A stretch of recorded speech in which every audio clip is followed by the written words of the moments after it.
Dans un précédent enseignement, nous avons évoqué l'importance du fait qui est le suivant, c'est de bien connaître la voix de Dieu et d'apprendre à la reconnaître, à la discerner, puis ensuite de mettre en pratique ce que Dieu nous a dit au travers des éléments qu'il nous a donnés.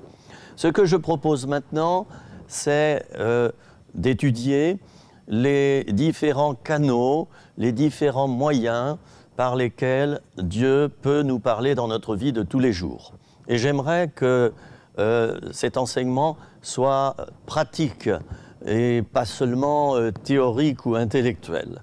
Alors, le premier moyen que Dieu utilise pour nous parler, bien sûr, c'est la parole de Dieu, la Bible.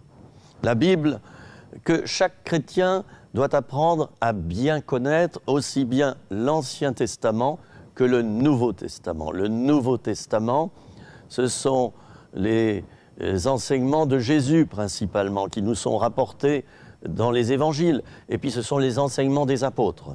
L'Ancien Testament, eh bien, cela part de la Genèse, c'est-à-dire du commencement du monde, du moins nous est-il relaté dans la Genèse comment la création s'est opérée, et puis il y a quantité de livres, les livres des rois, les livres des prophètes, et nous arrivons ensuite à l'époque de Jésus-Christ. Alors la première manière dont Dieu nous parle, c'est par sa parole. Lisons-la chaque jour. Mettons un temps à part, chaque jour, dans le silence. Fermons la porte de notre chambre, comme dira Jésus dans l'évangile de Matthieu. Et là, dans le secret, lisons la parole. Passons des couleurs sur les versets qui nous parlent et qui nous intéressent.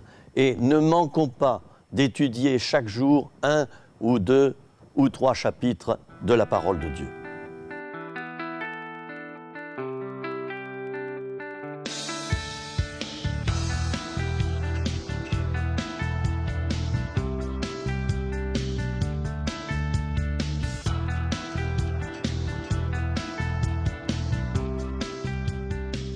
David, le roi David, compare la parole de Dieu à une lampe qui éclaire ses pieds, et donc sa marche, et à une lumière qui éclaire son sentier, donc son avenir, ses projets. Ta parole est une lampe à mes pieds, une lumière sur mon sentier, dira le roi David dans le psaume 119 au verset 105. Nous savons que c'est le plus long psaume de la Bible. Psaume qui signifie d'ailleurs poème chanté. Les psaumes, à l'époque, étaient chantés et étaient accompagnés par des instruments de musique. Moïse souligne aussi l'importance de se nourrir des paroles de Dieu. L'homme ne vit pas de pain seulement, mais de toute parole qui sort de la bouche de Dieu. Deutéronome, chapitre 8, verset 3. De plus, l'auteur de l'Épître aux Hébreux affirme que la parole n'est pas sans efficacité, elle est vivante. Car la parole de Dieu est vivante et efficace, plus tranchante qu'une épée à 2 tranchants, pénétrante jusqu'à partager âme et esprit, jointures et moelles. Elle juge les sentiments et les pensées du cœur.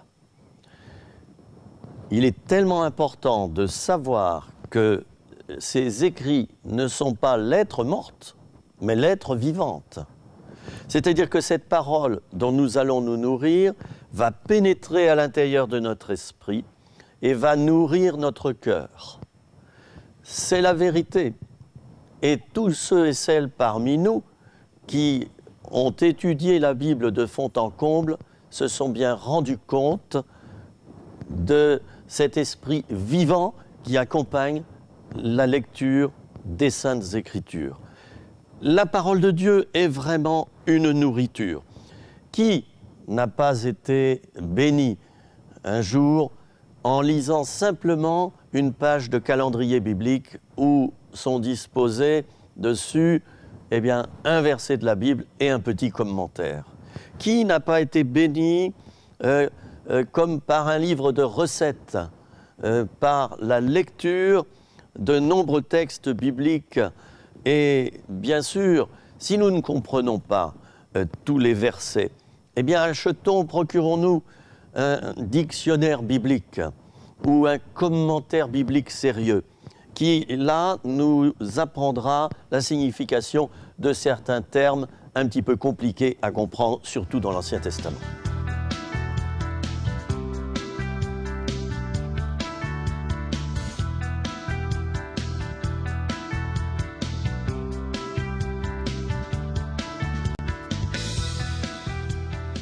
Il est très important de se laisser imprégner par la vérité contenue dans la parole de Dieu et tous les jours d'y retourner, de se nourrir et de se laisser donc imprégner un petit peu comme une éponge ou un buvard. Nous avons une mémoire et si nous apprenons par cœur certains versets de la parole de Dieu, cela sera un bénéfice supplémentaire pour notre vie spirituelle, car Dieu, à tel ou tel moment de notre vie, pourra nous rappeler, au travers de notre mémoire vivifiée par le Saint-Esprit, tel ou tel verset qui sera une réponse directe de Dieu à notre problème. Alors j'aimerais signaler aussi qu'outre la parole de Dieu, eh bien, Dieu peut nous parler aussi directement par notre esprit. Alors, c'est facile à comprendre. Imaginons un poste de radio. Nous en avons tous eu, soit en tant qu'enfant ou adolescent, soit plus tard en tant qu'adulte. Un poste de radio, il est composé de petits boutons là sur le devant, où on peut mettre le contact, et puis surtout, il y a une antenne qu'il nous faut déplier. Alors l'antenne, chez le chrétien, j'imagine, moi, que c'est son esprit. Son esprit qui a cette capacité de recevoir directement des choses de Dieu. Un poste de radio qui est branché sur le courant et qui est d'une qualité exceptionnelle ne sert à rien si l'antenne n'est pas déployée. Un chrétien qui ne reçoit pas des choses de Dieu, qui ne vit pas par l'esprit, qui a les oreilles sourdes, eh bien, petit à petit, il va avoir aussi le cœur endurci. Alors n'hésitons pas à déployer notre antenne. Et c'est Watchman Nee, dans ses écrits. Watchman Nee est un auteur chrétien très connu, qui est maintenant décédé, mais qui a été un homme de Dieu extraordinaire au siècle précédent. Il décrit l'être humain comme étant en trois parties, le corps, l'âme et l'esprit. Les besoins du corps, dit-il, sont la nourriture, le sommeil et la sexualité. Et puis il nous décrit l'âme. L'âme, elle est composée de la volonté, de l'intelligence et des émotions. Et puis, il signale aussi que l'être humain a un esprit, ce que certains contestent d'ailleurs.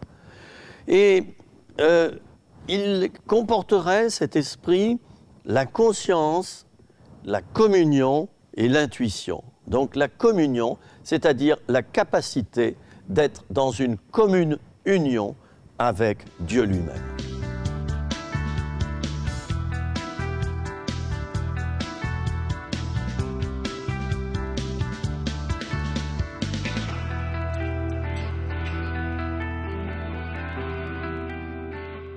Le Saint-Esprit, dont la Bible nous affirme que nous l'avons reçu à notre conversion et qu'il habite et demeure en nous, le Saint-Esprit est vraiment une personne et pas seulement une force.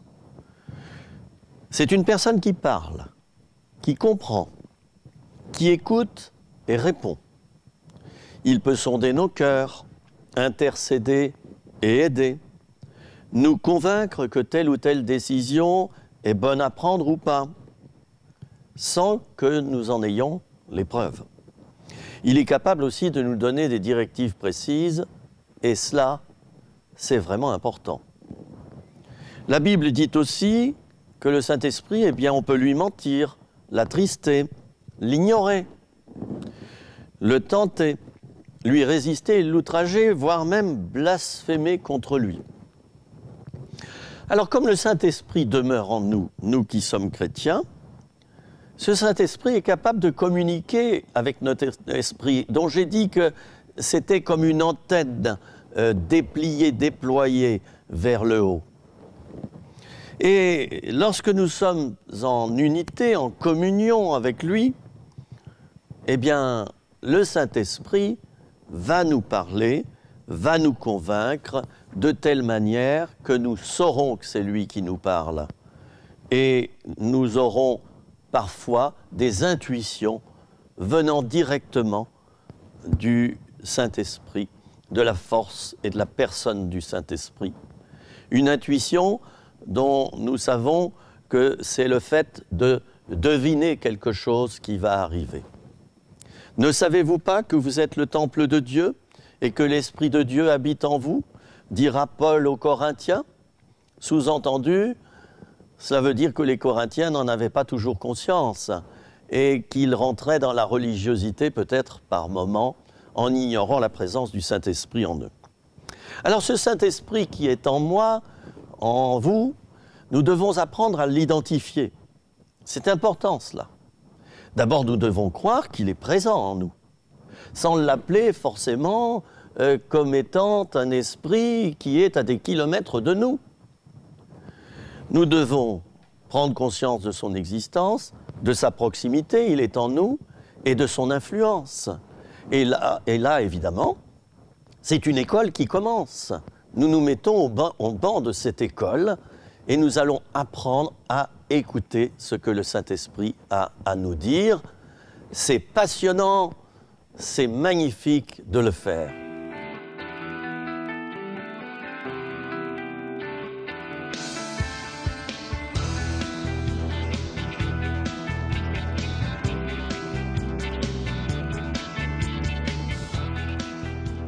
Si nous prenons l'habitude d'être attentifs à ce que le Saint-Esprit nous transmet, alors nous gagnerons en maturité spirituelle, c'est certain. Et puis, avec le temps, nous serons rendus capables d'interpréter avec beaucoup plus de justesse ce que Dieu a voulu nous dire. Car, nous l'avons maintes et maintes fois répété, Dieu parle, et il parle sans cesse. Et puis, nous aurons cette faculté de le communiquer à d'autres. Car si Dieu nous parle à nous, c'est peut-être qu'il veut aussi que nous le disions à d'autres ce qu'il vient de nous dire. Dans notre vie de tous les jours, Dieu pourra ainsi nous guider par un éclairage soudain ou une projection dans notre esprit, sous forme d'une pensée, une intuition, une conviction, une émotion, une certitude, une direction, ou par la voix de notre conscience. La conscience, ne l'oublions pas, est comme l'organe du bien et du mal. C'est un organe avertisseur. C'est un peu comme un feu tricolore qui passe par moments au rouge quand il ne faut pas faire une action, à l'orange lorsque c'est dangereux et au vert lorsqu'on peut y aller. Si nous vivons par l'Esprit, dira Paul aux Galates, alors marchons aussi selon l'Esprit. C'est une injonction et c'est un conseil que l'apôtre Paul adresse aux Galates. L'Esprit qui est en nous, eh bien oui, conservons-le. Oui, c'est vrai. Cet esprit, nous devons veiller à y être attentifs. Mais nous ne devons pas non plus thésauriser les choses, conserver à l'intérieur de nous-mêmes ce que le Saint-Esprit nous dit. Les disciples disaient même, c'est Jésus aussi qui l'a dit, de le crier sur les toits. L'Esprit de Dieu qui est en nous, nous pouvons l'éteindre. Et signalons ici le danger des traditions religieuses, qui sont parfois redoutables, ces traditions. Lorsque nous rentrons dans une tradition, nous nous appuyons à Dieu, nous le formatons, nous le faisons à notre image. C'est donc l'inverse de ce qu'il faudrait, car Dieu n'est pas à notre image, c'est nous qui sommes à son image, ne l'oublions pas.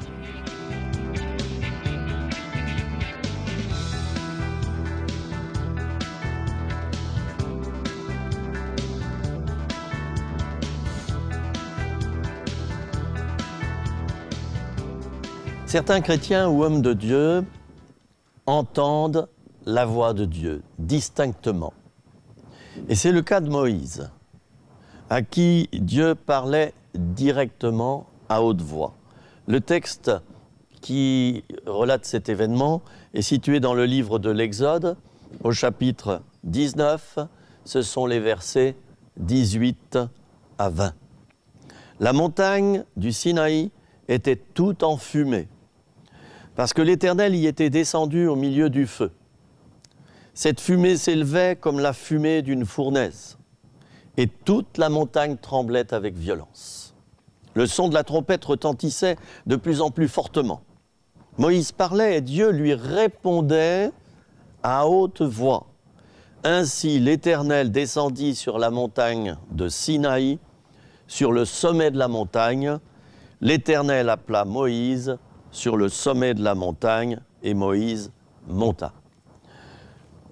Il arrive très souvent dans le ministère de Moïse que Dieu lui parle directement. Nous savons qu'Aaron était son porte-parole. Il parlait à Moïse directement. Moïse susurrait à l'oreille d'Aaron ce que Aaron devait répéter au peuple. Et Aaron était donc la voix de Moïse. Mais dans d'autres livres, comme par exemple dans celui d'Ésaïe, nous découvrons que là aussi, l'homme entendait la voix de Dieu. Ésaïe, chapitre 6, verset 8, nous dit ceci: « J'entendis la voix du Seigneur disant, qui enverrai-je? Et qui marchera pour nous? Je répondis alors, me voici, envoie-moi. » Dans le Nouveau Testament, nous avons l'exemple de l'évangéliste Philippe, à qui Dieu parle et dit ceci: « Lève-toi et va du côté du Midi, sur le chemin qui descend de Jérusalem à Gaza. Celui qui est désert. » En effet, il y avait deux chemins qui menaient à Gaza, un qui était très utilisé et l'autre qui était désert. On voit là que Dieu dit des choses précises à l'évangéliste Philippe. Alors, Philippe se leva et partit. Et voici un Éthiopien, un eunuque, ministre de Candace, reine d'Éthiopie, et surintendant de tous ses trésors, venu à Jérusalem pour adorer, s'en retournait assis sur son char et lisait le prophète Ésaïe. La suite, nous la connaissons. L'homme a écouté les paroles de Philippe et a été baptisé.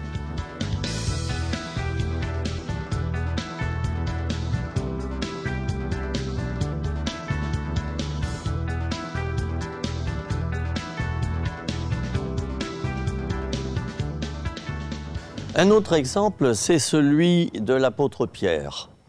Nous trouvons le récit de cette aventure dans le livre des Actes, au chapitre 10, ce sont les versets 19 à 20.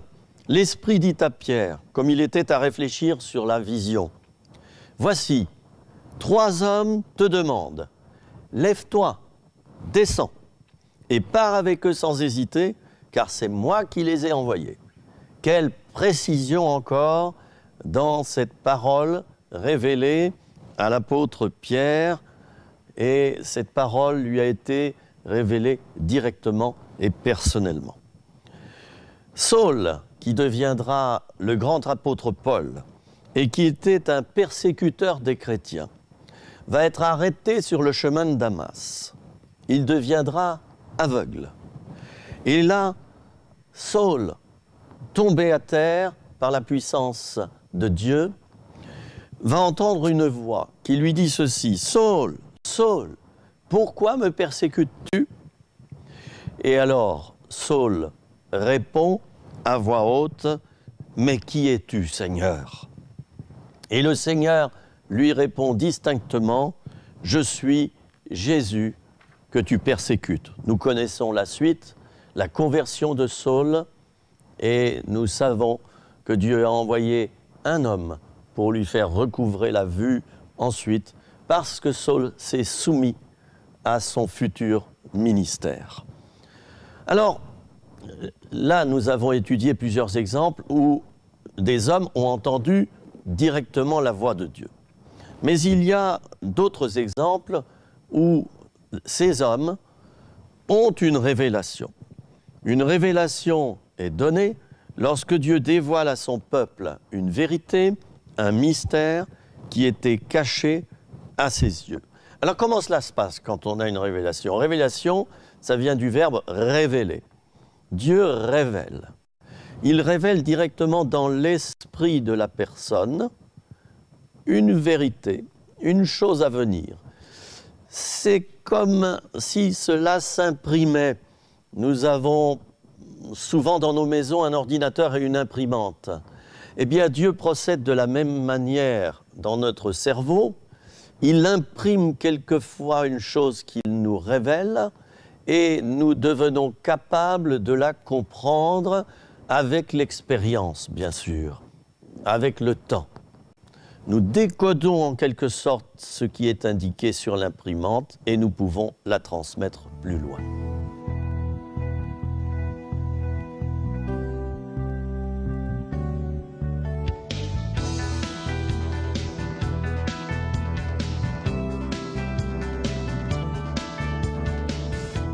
Une révélation peut nous être donnée personnellement, lorsque nous sommes seuls en prière. Il nous faudra d'ailleurs contrôler sa véracité auprès d'anciens qui connaissent bien ce qu'est une révélation.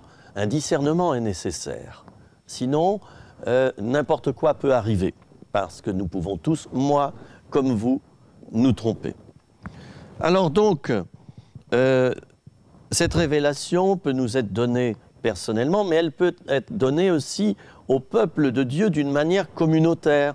Et pour cela, Dieu a prévu de distribuer au peuple des dons spirituels, ce qu'on appelle des dons spirituels. L'Épître aux Corinthiens cite ce que sont les dons spirituels, le don de la parole de connaissance, le don de la parole de sagesse, le don de discernement des esprits, le don de prophétie, le don de la diversité des langues et celui de leur interprétation. Voilà les quelques dons qui sont responsables de transmettre au peuple de Dieu réuni en assemblée des révélations directement de la part de Dieu. Je vais donner un exemple.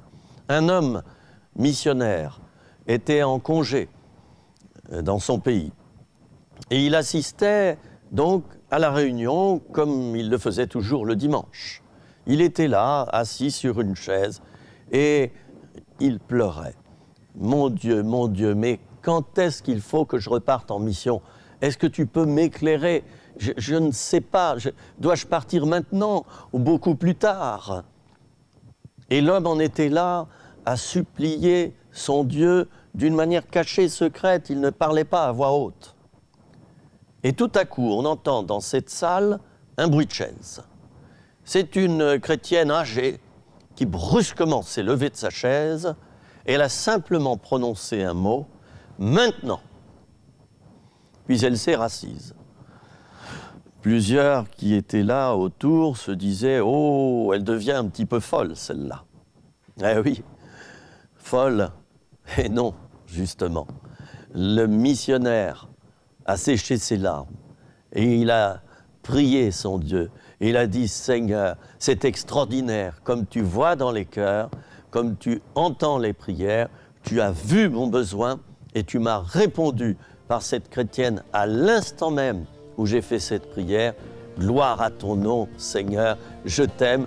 Et dans les jours qui suivent, je vais préparer mes valises.